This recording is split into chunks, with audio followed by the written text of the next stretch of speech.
चलिए आज हम देखेंगे संविधान का कुछ तथ्य हैं जो महत्वपूर्ण एग्जाम पॉइंट हैं। जैसे हम लोग देखेंगे संविधान बनकर तैयार हुए, संविधान में खर्चा कितना है, संविधान में कितने शब्द हैं, संविधान बनने में कितना समय लगा है और संविधान को लिखा है कौन व्यक्ति, संविधान के जन्मदाता कौन है। ठीक है। तो जो संविधान बनकर तैयार हुआ था वो हम लोग का 26 जनवरी, संविधान जो, चलिए आइए हम लोग देखते हैं भारतीय संविधान। ठीक है ना, भारतीय संविधान का निर्माण कैसे हुआ, तो भारतीय संविधान को लिखने में कितना समय लगा, कितना खर्चा आया, संविधान में कितने शब्द हैं, ठीक है ना। और संवैधानिक सलाहकार कौन था, संविधान के जनक कौन है, संविधान पर बहस कितने दिन चला, वाचन कितने बार हुआ, संविधान से जितने वन लाइनर का क्वेश्चन बनने वाले हैं, जितने प्रश्न बनने वाले हैं, सभी प्रश्नों को कलेक्शन किया गया है। और मुख्य रूप से हम आज के वीडियो में संविधान का जो 22 भाग है, 22 भाग को हम देखने वाले हैं। ठीक है ना। आइए हम लोग स्टार्टिंग करते हैं। ठीक है, आइए हम लोग संविधान को देखते हैं। ठीक है ना। तो संविधान जो बनकर तैयार हुआ था वो तैयार हुआ था 26 नवंबर, 26 नवंबर 1949 को हम लोग का संविधान बनकर तैयार हुआ था। इसी दिन तत्काल में 15 अनुच्छेद लागू कर दिए गए थे। ठीक है, इसमें दो तीन नाम आपको याद रखना है, संसदीय प्रणाली, निर्वाचन और नागरिकता। ये जो है अनुच्छेद 6, 7, 8, 324, ऐसे 15 अनुच्छेद तत्काल लागू कर दिए गए थे। संविधान जिस दिन बनकर तैयार हुआ था 26 नवंबर 1949 को, इसी दिन संविधान को अंगीकृत कर दिया गया और इसी दिन हर साल भारत में संविधान दिवस मनाया जाता है। ठीक है ना। मात्र इस दिन 15 अनुच्छेद लागू कर दिए गए थे। ठीक है ना, किसी किसी किताब में 16 भी दिया है तो हम 15 मानेंगे। ठीक है। अब हम देखते हैं कि जिस दिन संविधान बनकर तैयार हुआ उस दिन से हम लोग देखते हैं कितना समय लगा और क्या क्या हुआ। ठीक है, तो देखिए भारतीय संविधान, ठीक है ना, उसमें जो भाग है 22 थे। अनुसूचियां जब संविधान बनकर तैयार हुआ था या लागू हुआ तो उस समय अनुसूची 8 थी, 4 संशोधन करके इसमें जोड़ दिया गया है, तो अनुसूचियों की संख्या 12। ठीक है ना। उस समय अनुच्छेद की संख्या 95 है। ठीक है ना। देखिए 22 भाग का मतलब ये कि संविधान को 22 पार्ट में बांटा गया है। ठीक है ना। अनुसूची 8 थी, अब बाद में 4 बढ़ गई तो 12 हो गई। ठीक है ना। अनुच्छेद की संख्या कितना, 395 था। ठीक है। पूरे भारत में एक साथ संविधान लागू हुआ था 26 जनवरी 1950 को। ठीक है ना, पूरे भारत में एक साथ लागू हुआ। ठीक है। आइए हम देखते हैं कि संविधान बनने में जो समय लगा है, बनने में समय लगा है 2 वर्ष 11 महीना 18 दिन। ठीक है ना। अगर इसमें 12 दिन या 13 दिन और हो जाता तो ये टोटल लगभग संविधान जो है 3 साल लग जाता बनने में। ठीक है ना, 3 साल लग जाता। संविधान में खर्चा आया है 63,96,729 रुपये का खर्चा आया है। ठीक है ना। संविधान में शब्द कितने हैं, तो 1,17,369 शब्द हैं। ठीक है ना। संविधान लिखने में जो बनकर संविधान तैयार हुआ था फोटो कापी, उसको लिखने में 6 महीना का समय लगा था, लिखने में कलम से लिखा गया है। ठीक है। संविधान किसने लिखा था, तो देखिए प्रेम बिहारी नारायण रायजादा ने संविधान को लिखा था। ठीक है ना, इनको 6 महीना लगा था लिखने में। ठीक है। संवैधानिक सलाहकार कौन था, तो बी एन राव थे। ठीक है ना, संवैधानिक सलाहकार कौन थे, तो बी एन राव थे। संविधान के जनक किसको माना जाता है, तो भीमराव अंबेडकर जी को संविधान के जनक माना जाता है। ठीक है। संविधान पर बहस कितने दिन हुआ था, तो 114 दिन बहस हुआ था। ठीक है। संविधान पर वाचन कितने बार हुआ, तो वाचन 3 बार हुआ था, वाचन 3 बार हुआ था। संविधान पर अंग्रेजी में हस्ताक्षर करने वाला व्यक्ति कौन है, तो प्रेम बिहारी नारायण रायजादा है। सबसे ये कहा जाता है कि सबसे सुंदर राइटिंग जो इन्हीं की थी, प्रेम बिहारी नारायण रायजादा की। तो संविधान पर सबसे सुंदर हस्ताक्षर इन्हीं का है, प्रेम बिहारी नारायण रायजादा जी का। ठीक है। 11 क्वेश्चन है कि संविधान के मूल प्रति पर हिंदी में हस्ताक्षर करने वाला पहला व्यक्ति जो है वो डॉक्टर राजेंद्र प्रसाद है। ठीक है ना, डॉक्टर राजेंद्र प्रसाद। ये कहा जाता है कि संविधान पर गलती से प्रथम हस्ताक्षर पंडित जवाहरलाल नेहरू को माना जाता है, लेकिन मूल रूप से जो प्रमाणिक है डॉक्टर राजेंद्र प्रसाद को माना जाता है। ठीक है ना। ये क्रमानुसार जो है संविधान पर पहला हस्ताक्षर किए थे डॉक्टर राजेंद्र प्रसाद। ठीक है ना। क्वेश्चन नंबर 12 देखते हैं, संविधान पर कुल कितने लोगों ने हस्ताक्षर किया है, 284 व्यक्तियों ने संविधान पे कुल हस्ताक्षर किए हैं। ठीक है ना। संविधान सभा में कुल महिलाएं कितने भाग ली थी, महिलाएं कितना साथ दे रही थी, संविधान बन रहा था तो 15 महिलाएं भाग ली थी। ठीक है ना। संविधान पर हस्ताक्षर करने की बात आई तो कुल कितने महिलाएं हस्ताक्षर की है, तो 8 महिलाएं हस्ताक्षर की है। ठीक है ना। अब करें संविधान के मूल पर यानी मूल प्रति पर पहली महिला का हस्ताक्षर किसका है, तो सरोजनी नायडू का है। ये संविधान सभा में चुनाव जीत कर आई थी, बिहार से आई थी, लेकिन है ये उत्तर प्रदेश की, ठीक है ना। 24 जनवरी 1950 को संविधान सभा पे हस्ताक्षर हुआ था, संविधान पर हस्ताक्षर हुआ था संविधान सभा द्वारा, ठीक है ना। इसमें पहली महिला हस्ताक्षर करने वाली है 8 लोगों में सरोजनी नायडू है, ठीक है। संविधान का जो प्रारूप तैयार किए तो कौन तैयार किए, तो बी एन राव तैयार किए थे, ठीक है। भारतीय संविधान को मूल प्रति को हिंदी में किसने लिखा है, तो वसंत कृष्ण ने, वैद है, वसंत कृष्ण वैद ने संविधान को हिंदी में लिखा था, ठीक है। भारतीय संविधान को मूल प्रति अंग्रेजी में किसने लिखा है, तो प्रेम बिहारी नारायण रायजादा ने, इनको 6 महीना लगा था लिखने में, ठीक है। भारतीय संविधान को कहाँ रखा गया है, तो नई दिल्ली के संसद भवन के पुस्तकालय में भारतीय संविधान को रखा गया है, ठीक है ना, हीलियम से भरे द्रव में, ठीक है। संविधान में कुल कितने पृष्ठ हैं, संविधान में कुल पृष्ठ कितने हैं, तो 251 पृष्ठ है, ठीक है ना। संविधान का कुल अगर वजन देखा जाए, उसका बेंडिंग वेंडिंग कर कर वजन है, तो टोटल वजन जो है 13 kg वजन हो गया है संविधान का, बेंडिंग करके, ठीक है ना। अगर ऐसे देखा जाए मूल प्रति का वजन है तो 3 kg 750 ग्राम है। मूल प्रति का वजन देखा जाए 3.750 kg का है, मैंने 3.5 से थोड़ा सा ऊपर, 3.5 kg से ऊपर है, ठीक है ना। अब यहाँ पर देख लेते हैं प्रारूप समिति के अध्यक्ष कौन है, तो भीमराव अंबेडकर जी हैं। प्रारूप समिति के अध्यक्ष कौन है, भीमराव अंबेडकर जी है, ठीक है। अब हम लोग देख लेते हैं भाग 1 से भाग 22 तक हम लोग देखेंगे क्या क्या वर्णन किया गया है। भाग 1 जो है कौन सा अनुच्छेद से कितने अनुच्छेद के बीच शामिल है, उसमें क्या क्या वर्णन किया गया है, ठीक है ना। तो भाग 1 में हम लोग देख लेते हैं संघ और उसका राज्य क्षेत्र, भाग 1 में वर्णन किया गया है, ठीक है ना। कह रहे कि भारत को राज्यों का संघ या शोषित कहा जाता है। भारत का नाम इंडिया यानी भारत रखा गया है, ठीक है ना। ये भाग नंबर 1 में, ठीक है ना। अनुच्छेद कहाँ से कहाँ तक है, तो 1 से 4 तक है ना। भाग पूछेगा एक किस अनुच्छेद से किस अनुच्छेद के बीच में है, तो 1 से 4 बताना है। इसमें राज्यों का संघ शोषित करता है, और उसमें जो भारत का नाम जो है भारत और इंडिया नाम रखा गया है, 2 नाम है। संविधान में पूछेगा कितने नाम है, तो 2 नाम है, इंडिया और भारत, ठीक है ना। उसके बाद कर राज्यों का निर्माण की बात किया गया, राज्यों का विलय, तो 2 राज्य एक ही में विलय करना है, या एक राज्य को 2 बनाना है, या उसके सीमाओं में या उसके नामों में परिवर्तन करना है, तो भाग नंबर 1 में इसका वर्णन किया गया है, ठीक है ना। संसद को राज्य की सीमाएं बदलने की शक्ति दी गई है। कोई भी राज्य का सीमा बढ़ाना है या घटाना है, वो शक्ति किसको दी गई है, संसद को। ये भाग नंबर किस में वर्णन किया गया है, तो बताएंगे 1, ठीक है ना। अनुच्छेद कितने से कितने के बीच में भाग नंबर 1, तो 1 से 4 के बीच में, ठीक है। अगला क्वेश्चन देख लेते हैं, भाग 2 देखते हैं। भाग 2 में क्या वर्णन किया गया है, तो नागरिकता वर्णन किया गया है। अनुच्छेद कहाँ से कहाँ तक किया गया है, तो 5 से 11 के बीच में नागरिकता का जो प्रावधान है वो संविधान में 5 प्रकार से दिया गया है। भारत में जो नागरिकता का प्रावधान है वो 5 प्रकार से दिया गया है संविधान में, ठीक है ना। अनुच्छेद 5 से 11 तक वर्णन है, भाग 2 देखते हैं, ठीक है। संविधान लागू होने के समय नागरिकता के प्रावधान है, ठीक है ना। संविधान जब लागू हुआ तो नागरिकता कैसे प्राप्त करना है, इसके सारे प्रावधान दिए गए हैं। नागरिकता प्राप्त करने और समाप्त होने के आधार पर संसद को नागरिकता कानून बनाने की शक्ति भी इसमें दी गई है, कि संसद जो है नागरिकता पर कानून बना सकती है। राज्य सरकार नहीं बना सकती है, संसद बना सकती है। संसद के 2 भाग होते हैं, लोकसभा और राज्यसभा, यही जो है नागरिकता पर कानून बना सकते हैं। ये भाग नंबर किस में रखा गया है, तो भाग 2 में रखा गया है इसको, ठीक है। अगला पॉइंट देखते हैं हम लोग, ठीक है। देखिए वर्तमान में नागरिकता अधिनियम कब लागू हुआ था, वर्तमान में नागरिकता अधिनियम 1955 द्वारा लागू है, ठीक है ना। नागरिकता अधिनियम वर्तमान में नागरिकता अधिनियम 1955 द्वारा लागू किया गया है भारत में, ठीक है। भाग 3 देखते हैं, भाग 3 में क्या है, मूल अधिकार या मौलिक अधिकार, मूल अधिकार या मौलिक अधिकार दोनों बात एक ही है। अनुच्छेद नंबर 12 से 35 के बीच में इसका वर्णन किया गया है, ठीक है ना। इसको लोकतंत्र की आत्मा भाग नंबर 3 को कहा जाता है। लोकतंत्र की आत्मा भाग नंबर किसको कहा जाता है, तो 3 को कहा जाता है, ठीक है ना।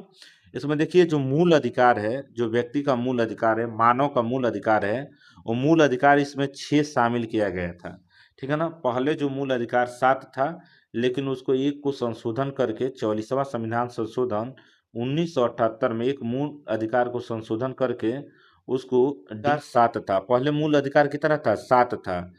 अब जो मूल अधिकार कितने हो गए हैं, 6 हो गए हैं, ठीक है ना। तो एक जो मूल अधिकार को संशोधन करके 44वां 1978 में अनुच्छेद नंबर 300 कॉम में इसको रख दिया गया। अनुच्छेद नंबर 300 कॉम में रख दिया गया। और मूल अधिकार क्या है? तो संपत्ति का अधिकार, वो अब कानूनी अधिकार हो गया है। क्या हो गया है? कानूनी अधिकार। चलिए देख लेते हैं 6 अधिकार कौन कौन सा है मूल अधिकार। एक तो आप जान गए संपत्ति का अधिकार जो कानूनी अधिकार हो गया है 7वां, उसको हटा दिया गया है, ठीक है ना। तो देखिए समानता का अधिकार ये मूल अधिकार है, अनुच्छेद नंबर 14 से 18 के बीच में इसका वर्णन किया गया है। स्वतंत्रता का अधिकार अनुच्छेद नंबर 19 से 22 के बीच में वर्णन किया गया है। शोषण के विरुद्ध अधिकार अनुच्छेद नंबर 23-24 में इसका वर्णन किया गया है। धर्म की स्वतंत्रता का अधिकार है, अनुच्छेद नंबर 25 से 28 के बीच में इसका वर्णन किया गया है। संस्कृति व शिक्षा का अधिकार अनुच्छेद नंबर 29 से 30 के बीच में इसका वर्णन किया गया है। संवैधानिक उपचारों का अधिकार है अनुच्छेद नंबर 32। संविधान की मूल आत्मा जो है अनुच्छेद 32 को डॉक्टर भीमराव अम्बेडकर जी ने कहा है, ठीक है ना। अगर अनुच्छेद 32 नहीं रहेगा तो फिर संविधान में कोई भी अनुच्छेद रहने से कोई मतलब नहीं होगा, ठीक है ना। तो सबसे ज्यादा वरीयता या महत्व जो है डॉक्टर भीमराव अम्बेडकर जी ने अनुच्छेद नंबर 32 को दिया है। तो आप समझ गए मूल अधिकार आपके कितने थे? पहले 7 थे, एक कौन सा हटा दिए गए हैं? तो संपत्ति के आधार अधिकार को कानूनी अधिकार बना दिया गया है किस संविधान संशोधन। तो 44 नंबर का संविधान संशोधन हुआ 1978 में हुआ। इसको इसको जो है अनुच्छेद नंबर किस में रख दिया गया है? 300 क में रख दिया गया है। किस में? अब भाग नंबर अगर पूछेगा आपसे तो 300 क किस भाग में है? तो भाग नंबर आपको 12 बताना है। भाग नंबर बताना है 12, ठीक है ना। तो संपत्ति का अधिकार जो है भाग नंबर 12 है। अनुच्छेद पूछेगा तो 300 को। अब कौन सा संविधान संशोधन नंबर है? तो 44 है। किस सन में हुआ है? तो 1978 में हुआ है। फिलहाल में मूल अधिकार जो है कितने हैं? फिलहाल में मूल अधिकार जो आपके 6 हैं, ठीक है ना। चलिए अगला देखते हैं। देखिए अनुच्छेद 32 को भीमराव अम्बेडकर जी ने संविधान की आत्मा कहा। ये कई बार एग्जाम में रिपीट करता है क्वेश्चन, ठीक है। भाग 4 देखते हैं। राज्य के नीति निरीक्षक तक, इसको डीपीएसपी के नाम से जाना जाता है, डीपीएसपी के नाम से इसको जाना जाता है, ठीक है ना। ये जो है डीपीएसपी जो राज्य के नीति निरीक्षक तत्व है अनुच्छेद नंबर 36 से 51 में है। 36 से 51 में देखिए इसमें कह रहा है कि सामाजिक और आर्थिक न्याय की दिशा की बात की गई है। सामाजिक और आर्थिक न्याय की दिशा लागू करने योग्य नहीं है।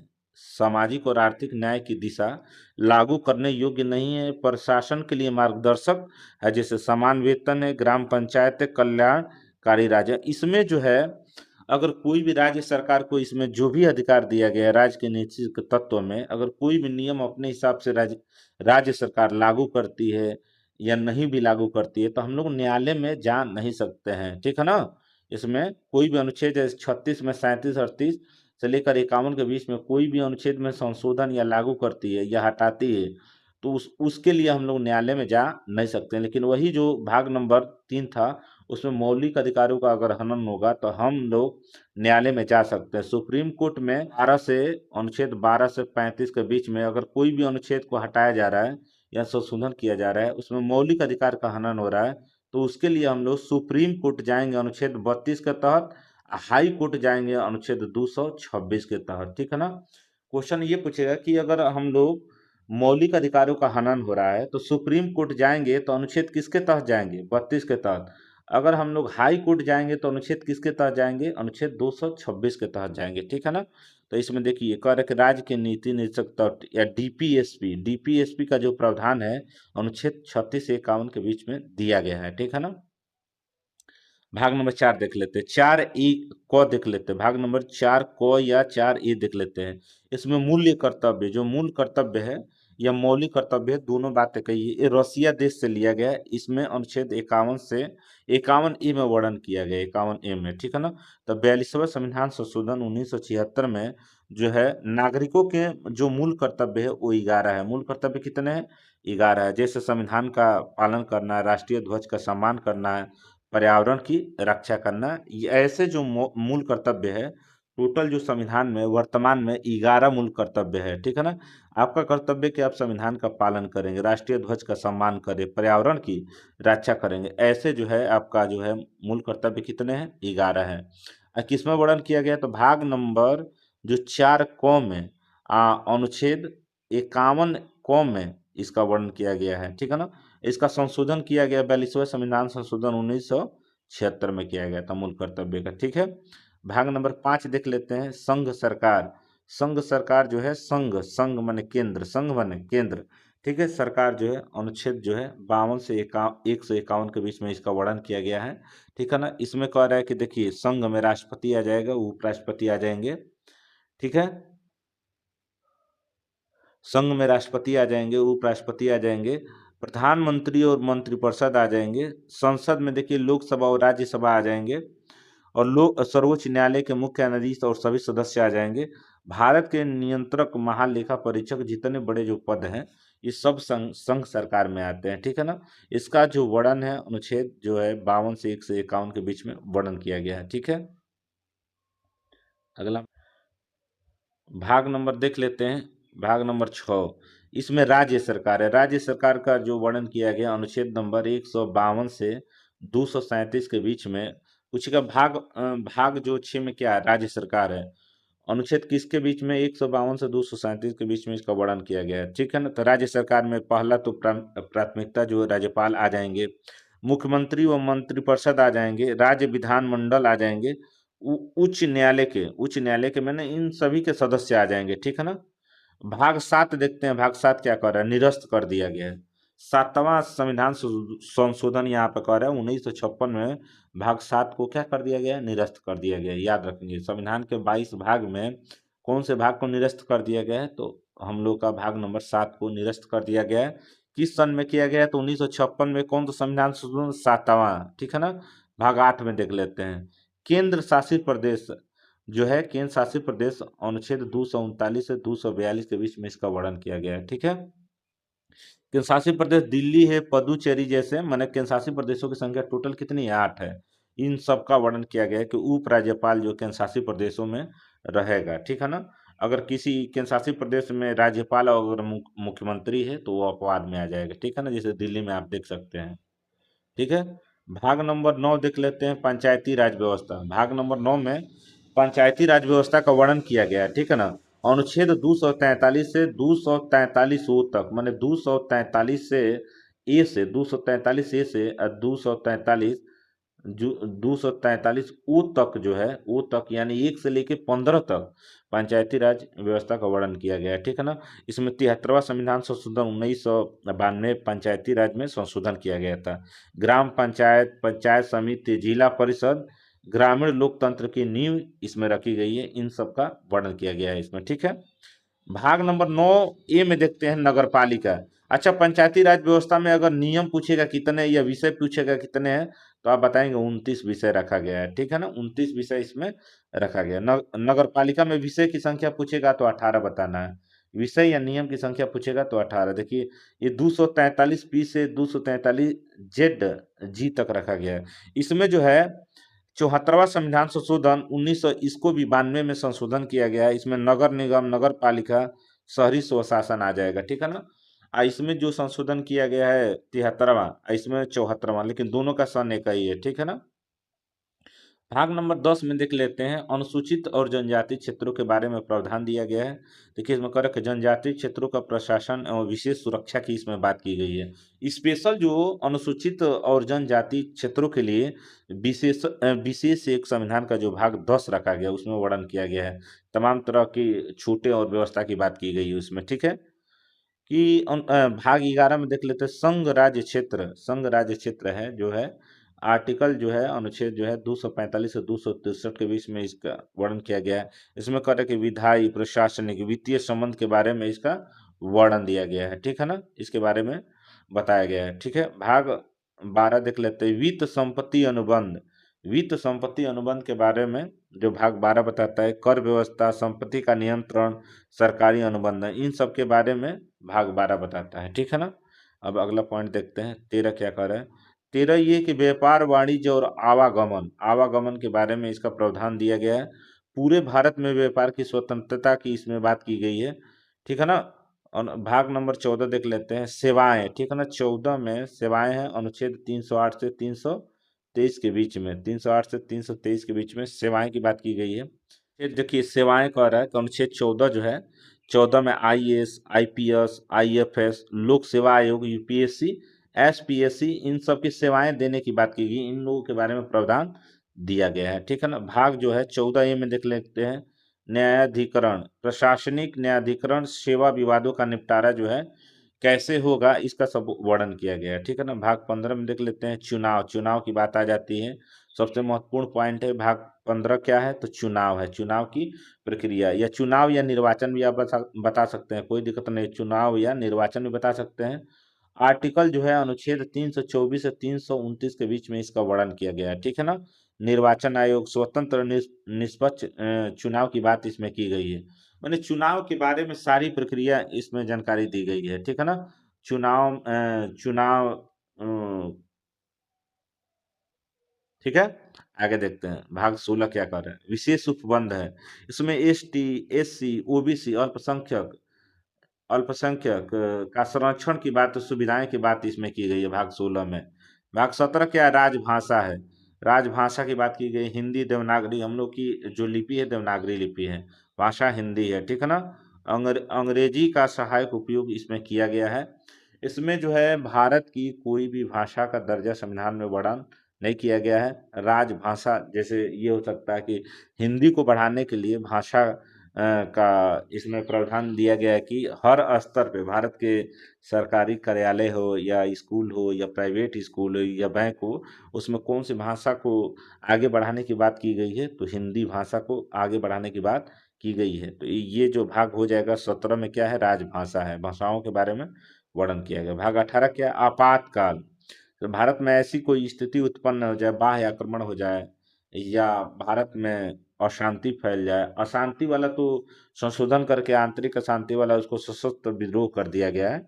तो इस तरह का जो प्रावधान है आपातकाल की बात की गई है अनुच्छेद 352 से 360 के बीच में। आपातकाल तीन प्रकार का होता है, राष्ट्रीय आपातकाल, राज्य आपातकाल, वित्तीय आपातकाल।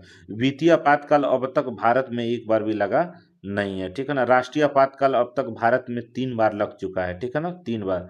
एक 1962 में लगा था, 1971 में लगा था और 1975 में। ठीक है ना।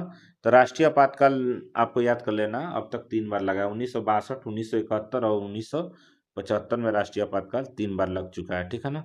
भाग 19 देख लेते हैं, विविध है। नागरिकता की समाप्ति, संसद की शक्तियों की बात इसमें की गई है, इसका प्रावधान दिया गया है। ठीक है। भाग 20 में क्या है, संविधान संशोधन। अगर संविधान में कुछ भी संशोधन हो रहा है तो वो जो संशोधन अनुच्छेद नंबर 368 के तहत ही हो रहा है। अब भाग 20 में उसका वर्णन किया गया है। और संविधान संशोधन की प्रक्रिया कौन से देश से लिया गया है, तो साउथ अफ्रीका यानी दक्षिणी अफ्रीका से इसको लिया गया है। ठीक है ना। संविधान में बदलने की प्रक्रिया ये साउथ अफ्रीका से लिया गया। भाग 21 क्या, अस्थायी संक्रमणकालीन शक्तियां हैं, जो विशेष राज्य का प्रावधान है, जैसे पहले अनुच्छेद 370 था, एक विशेष इसमें दिया गया अस्थायी। ठीक है ना। भाग 22 में क्या, संक्षिप्त नाम है, प्रारंभ हिंदी में है, संविधान का नाम है, संक्षिप्त में शॉर्टकट रखा गया संविधान। लागू होने की तिथि जो 26 जनवरी 1950 में। ठीक है ना। आज हम लोग भाग पढ़े हैं 1 से भाग 22 तक। अगर आपको इस वीडियो में थोड़ी बहुत जानकारी मिली है तो आप वीडियो को शेयर, लाइक, सब्सक्राइब कर देंगे। धन्यवाद।